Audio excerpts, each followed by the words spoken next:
कहानी की शुरुआत एक जंगल को दिखाते हुए होती है। यहाँ पर नदी के किनारे दरख्त से लटका हुआ एक स्लॉथ दिखाया जाता है जिसके ऊपर एक मगरमच्छ ने हमला कर दिया। कुछ सेकंड्स गुजरने के बाद हम पानी के अंदर खून देख रहे थे। शायद उस मगरमच्छ ने स्लॉथ को खा लिया होगा, पर हैरानी की बात थी कुछ ही देर बाद हम उस स्लॉथ को पानी से बाहर निकलते हुए देखते हैं। वो मगरमच्छ के हमले से किसी तरह बच गया था, लेकिन यहाँ एक शिकारी के हमले से नहीं बच पाया जो उसे बेहोश करने वाली गन से शूट करते हुए बेहोश कर देता है और अपने बैग में डालकर अपने साथ ले जाता है। दूसरी तरफ हम देखते हैं कि जिस मगरमच्छ ने इस स्लॉथ के ऊपर हमला किया था वो मगरमच्छ जख्मी है और मर चुका है। यानी ये स्लॉथ कोई मासूम जानवर नहीं था, बल्कि ये खूंखार जानवर था। खैर सीन कट होकर हम एक लड़की का मर्डर करके आया है। अंधेरे में तो एमिली ये भी नहीं देख पाई थी कि स्लॉथ के हाथ बुरी तरह खून से सने हुए थे। अजीब बात तो ये थी कि इनकी ग्रुप की एक मेंबर का और फिर उसके मुंह के ऊपर पिलो रखकर उसका दम घुट के उसे मारने की कोशिश करता है। इससे पहले कि मेडिसन मर जाती है, यहाँ पर सिस्टर एंट्री कर लेती है जिससे छुपने के लिए स्लॉथ बेड के नीचे जा चुका था।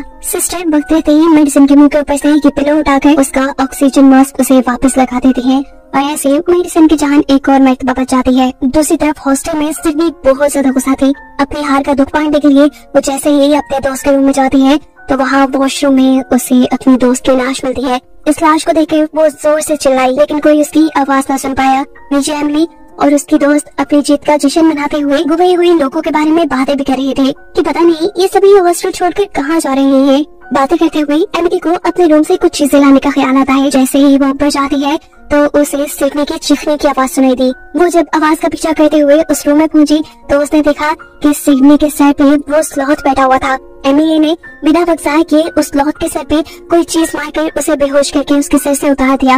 अब तो उसे यकीन आ रहा था कि मेडिसिन सच कहती थी, ये जानवर बहुत ही ज्यादा खतरनाक है।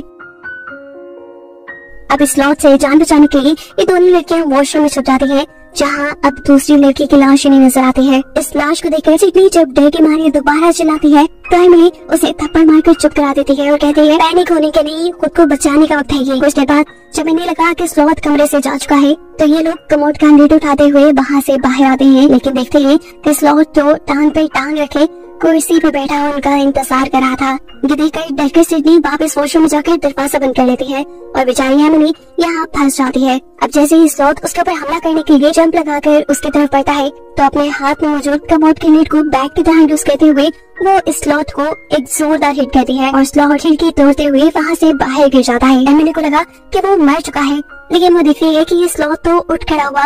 वो जल्दी से पीछे जाकर बाकी लड़कियों को इस स्लॉथ के खतरे के बारे में आगाह करना चाहती थी, लेकिन सारी लड़कियां पार्टी में मगन थी और उसके नीचे पहुंचने से पहले ही यहाँ स्लॉथ अपना काम दिखा जाता है और एक इलेक्ट्रिक वायर यहाँ वॉशरूम के पानी में छोड़ते हुए सबको करंट लगाकर मार देता है। इन सारी लड़कियों में सिर्फ एमिली की तीसरी दोस्त बचकर यहाँ से निकल पाई थी। स्लॉथ इन सबको मारने के बाद यहाँ हॉस्टल के वार्डन के पास गया। वार्डन भी इस वक्त नशे में थी।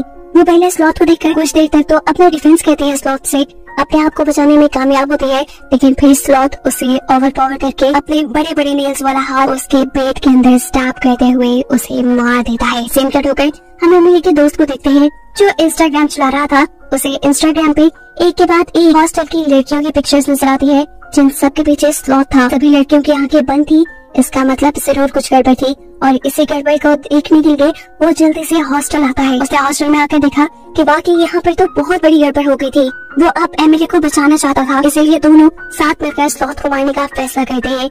एमिली की तीसरी दोस्त जो यहाँ बच गई थी उसके हाथ में एक तलवार थी जिसकी मदद से वो स्लॉथ को मारना चाहती थी। अब ये तीनों एक टीम में बनकर स्लॉथ को मारने के लिए आगे बढ़ते हैं। जैसे ही लड़की तलवार की मदद से स्लॉथ को मारने लगती है तो हम देखते हैं कि वो बड़ी आसानी से तलवार के हर वार से बच रहा है, ऐसे जैसे उसे मार्शल आर्ट भी आती हो। अब वो उस लड़की को हराते हुए उसकी तलवार लेने में भी कामयाब हो चुका था। इससे पहले कि वो इस तलवार से उस लड़की को ही मार देता, यहाँ जख्मी मेडिसन जो कि हॉस्पिटल में एडमिट थी वो गन लेकर यहाँ पहुँच जाती है। पीछे से ही मेडिसन ने उसे शूट किया और ये स्लॉथ गिर गया।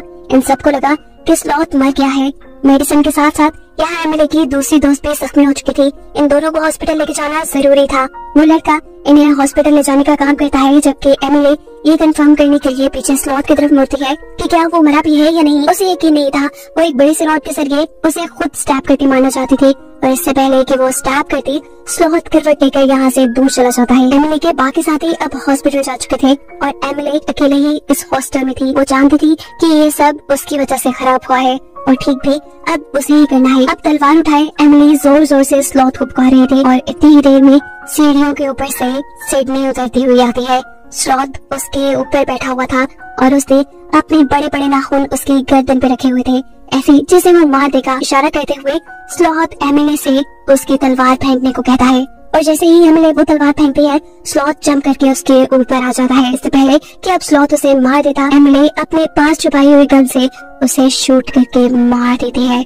इस मर्तबा उसका वार काम भी कर गया था। स्लॉथ बिल्कुल मरने वाला था और मरने से पहले स्लॉथ यहाँ एक जंगल की लगी हुई पेंटिंग की तरफ इशारा करता है, जिसका मतलब ये था कि वो वापस अपने घर जंगल जाना चाहता था, लेकिन अब बहुत देर हो चुकी थी। वो मर गया था। उसके मरने के स्लॉथ के साथ तस्वीर लेती है, जिसे दिखाते हुए ये कहानी यहाँ खत्म